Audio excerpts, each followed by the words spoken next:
Beyond the Wall. Wygreet brings Jon Snow before the Lord of Bones, who orders him executed, because he has already captured Qhorin and doesn't need 2 crows for questioning. Wygreet convinces him to spare Jon because of his Stark blood. Qhorin initiates a plan to install Jon as a spy within the wildling ranks. Grenn and Samwell Tarly discover a cache of dragonglass weapons at the Fist of the First Men. Jon's absence has been noted, but Sam refuses to believe that he is dead. In Qarth.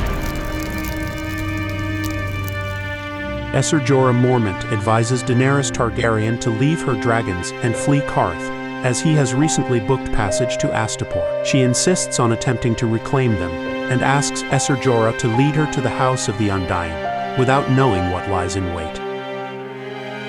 At Winterfell.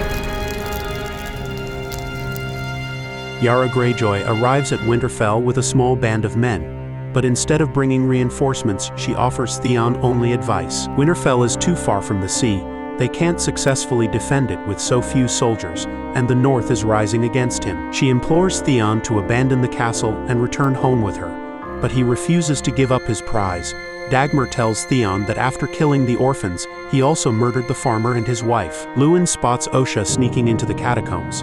He follows her inside, and she explains that after reaching the farm she doubled back, using a stream to mask their scent from the hounds. Luwin urges her not to tell Bran and Rickon about the children Theon had murdered, but Bran is sitting up behind a corner and listening to them. In Blackwater Bay. Stannis Baratheon's fleet is closing in on King's Landing. Stannis tells Davos that he admires him and offers him the hand of the king role once he takes the throne. In King's Landing. Tyrion Lannister scours history books, seeking inspiration for his plans to defend the city. He takes advice from Bronn and Varys and implies that he has decided to make use of the stalks of wildfire. King Joffrey Baratheon is full of bravado, but his mother is worried about letting him fight. She tries to ensure his safety by kidnapping the Prostitute Ros, believing that she is Tyrion's lover to hold as collateral. Tyrion hides his relief that Shae is safe and ardently vows revenge against his sister. At Harrenhal. Lord Tywin Lannister is torn between needing to defend King's Landing and wanting to drive King Robb Stark from the Westerlands. His brother Kevan warns that Stannis will execute Cersei and Joffrey after capturing the capital. Tywin decides to march west, leaving Arya Stark at Harrenhal to serve his Castellan, Ser Gregor Clegane. Realizing that she has missed her chance to kill Tywin, Arya pressures the assassin Jaqen H'ghar into aiding her escape from Harrenhal. She forces him to help her by giving him his own name as the third death he promised.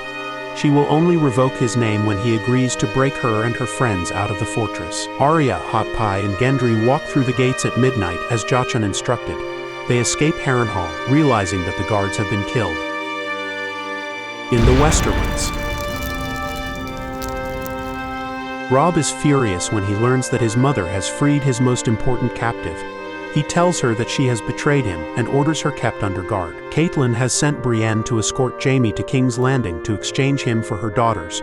Brienne uses a canoe to evade pursuit. Robb plans to relieve Winterfell by turning Theon's men against him with an offer of mercy, issuing his orders to the bastard of the Dreadfort through Roose Bolton. Robb seeks solace in the arms of Talisa, ignoring his betrothal to House Frey. Ros. Ros is a prostitute in the brothel in Winterfell's outlying town. She has drawn the attention of the young nobles of Winterfell, including Theon Greyjoy, who is a regular customer. Jon Snow once paid Ros for her time, but explains he did not have sex with her because of a pang of conscience over the possibility of fathering a child who would be illegitimate like himself, as illegitimacy is not an easy life. Ros says that she grew up in the town outside the walls of Winterfell and remembers the day Sansa Stark was born, and all the bells of the castle were rung in celebration. It is mentioned that she is a cook's daughter. Ros is shown entertaining Tyrion Lannister shortly after his arrival at Winterfell. She informs Tyrion that the whorehouse was especially alerted to his imminent arrival, though by whom is not revealed. The two of them are interrupted by Tyrion's brother, Jaime, who tells Tyrion, a man of limited height but with immense appetites, that he will be needed at the feast that night. Jaime has hired 3 more prostitutes for Tyrion to hurry things along. When Tyrion is returning from the Wall, he stops at Winterfell. Believing the Lannisters are responsible for Bran's fall, Robb denies him Winterfell's hospitality. Tyrion decides to stay in a brothel, and as he is leaving, Theon Greyjoy recommends Ros to Tyrion, unaware that Tyrion is already acquainted with her. Tyrion promises not to wear her out. At Castle Black, Jon Snow and his friend Samwell Tarly talk about having never been with a woman. Jon says that he once had the opportunity to have sex with Ros. He describes her to Sam as young and gorgeous. Jon ultimately declined to have sex with Ros, fearing he might father bastard children of his own. As being the bastard himself, he would have nothing to offer them. Theon sneaks Ros into his chambers, where they both undress and have sex.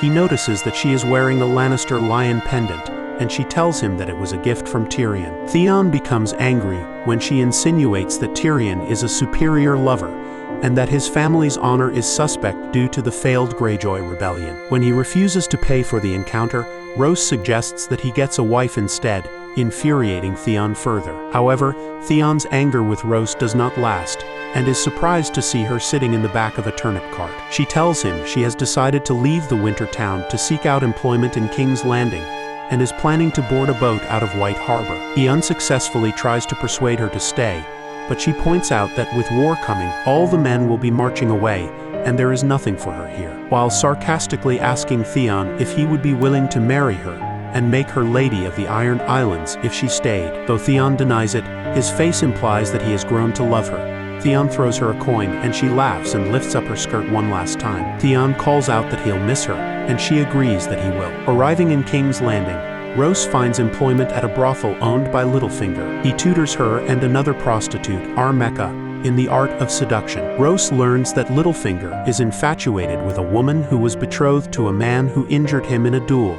and this woman later married the man's brother. However, it does not appear that she recognizes the woman in the story as Lady Catelyn Stark. Ros's services are employed by Grand Maester Pycelle in King's Landing.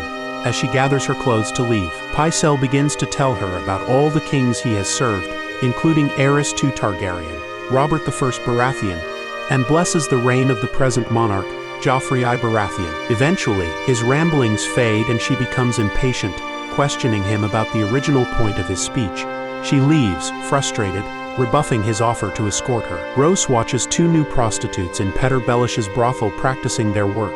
She repeats Petyr's advice to ease into the act slowly and with passion. She tells the new employees to wash and dress for work that night before walking away. She is followed by Daisy, who she instructs in the merits of their upmarket brothel. Ros greets Lord Orson, who is passing with a young man, as she tells Daisy that they cater to a higher class of customer than she was used to in Haystack Hall. Daisy watches Armeka leading a client away. Ros notes that Armeka pretends not to speak the common tongue in order to seem exotic, and reveals that she actually grew up in Flea Bottom. Daisy says that Armeka is beautiful, but Ros is dismissive of her colleague. Suddenly, Lord Commander Janos Slynt enters with several of his men. Ros greets him with familiarity. More gold cloaks enter with a bloodied prisoner, and Janos snaps his fingers at his men, who begin to search the brothel. Ros reminds him that Petyr is the establishment's owner, and Janos cites orders. Ros wonders who the orders came from, and Janos tells her only that they are from someone who doesn't care what Petyr thinks. Majen is dragged into the room, holding her baby girl Bara, who is one of Robert's bastards. Janos looks at his prisoner, who nods recognition. Janos then signals one of his men, who takes the baby from her sobbing mother, draws his knife and hesitates. Janos tells his man to kill the baby, and then does it himself when his subordinate cannot. Ros and Majen are distraught. Ros is still visibly upset about the death of Bara. She is so distressed that she falls apart in front of a client.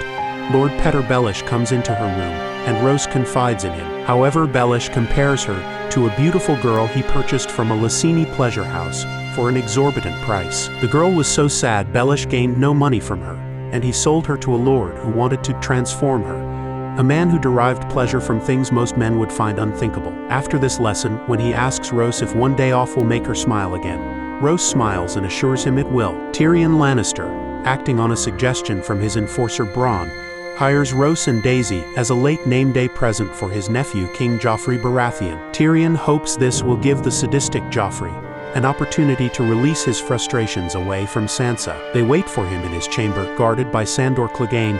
When Joffrey arrives, Ros wishes him a happy name day, and then reaches for his crotch. He flinches and instructs Ros to touch Daisy. He asks if Ros can hit Daisy, and she spanks Daisy gently. Joffrey asks if Tyrion sent them, and Ros says that Tyrion chose them himself. Joffrey takes off his belt and gives it to Ros to use. He forces Ros to hit Daisy hard enough to make her scream, grabbing her by the throat when she merely spanks her colleague. Joffrey hands Ros a stag's head scepter, and she protests that too much pain will spoil the pleasure. He loads his crossbow as Ros warns him that his uncle might find out. He tells Ros that he wants Tyrion to find out, and orders her to take Daisy to Tyrion's chambers to show him what has happened, or she will also be beaten. He aims the crossbow at Ros and orders her to begin, as Daisy screams. Ros is captured by Queen Regent Cersei Lannister, who mistakenly believes that she is Tyrion's lover, as a result of the Lannister pendant Tyrion gave Ros during their liaison in Winterfell. She has Ros beaten and kept prisoner. She plans to use her captivity to force Tyrion into keeping Joffrey safe, believing that Tyrion is plotting to kill him. When Cersei says that she has his whore, Tyrion, thinking she has the dark-haired Shae, remarks that he thought she preferred blondes, but it is red-haired Ros that she has brought in and displayed beaten to him. Cersei explains that she will kill her in the most gruesome way if harm comes to Joffrey while he mounts the city walls, as Tyrion plans. Tyrion plays along to maintain the secret that Shae is his true lover. Ros does the same.